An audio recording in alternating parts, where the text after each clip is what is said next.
हर बच्चा ऊर्जा लेकर पैदा होता है। अगर ऊर्जा का रूपांतरण नहीं हुआ, ऊर्जा का सृजनात्मक उपयोग नहीं हुआ, तो आप बोझिल हो जाएंगे। सोचो, अगर आपका रोने का मन करे, अगर आप रोए ना, तो आपको पता है आप बेचैन होंगे। अगर आप दुखी हैं, बेचैन हैं, तकलीफ में हैं, अगर आप हल्के ना हो जाएं, तब तक आप बेचैन महसूस करेंगे। ऊर्जा का सृजनात्मक उपयोग ही आपको हल्कापन कर सकता है।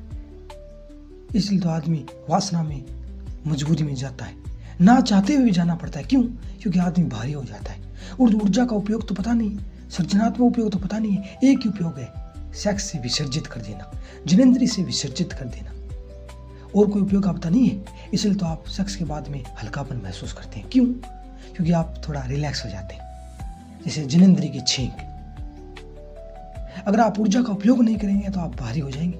अगर आपके पास कुछ है, नाचने का मन कर रहा है, तो आप नाचें, नहीं तो आप भारी हो जाएंगे।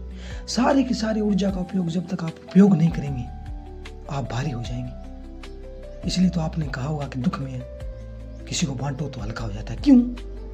क्योंकि अंदर अंदर रखेंगे तो आप भारी हो जाएंगे, इसलिए हल्कापन महसूस होता है। जब तक आप ऊर्जा का उपयोग नहीं करेंगे, जब तक आप ऊर्जा का रूपांतरण नहीं करेंगे, तब तक आप बोझिल हो जाएंगे। इसलिए सृजनात्मक उपयोग एक बहुत बड़ी कला है और उससे सृजनात्मक उपयोग करना ही चाहिए।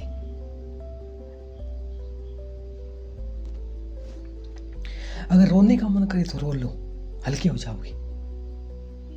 लेकिन पुरुषों को कहा गया कि नामर्द, जैसे पुरुषों में कुछ अलग विशेषता है। दोनों की आंखें समान है, दोनों के आंसू समान है। क्या स्त्री और क्या पुरुष?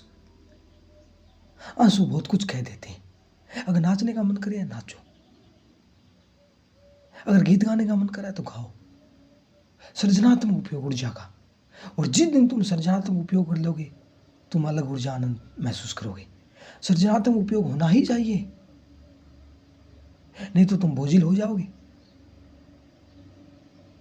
इसलिए अगर ऊर्जा है तो बांटो, बहो, खिलो।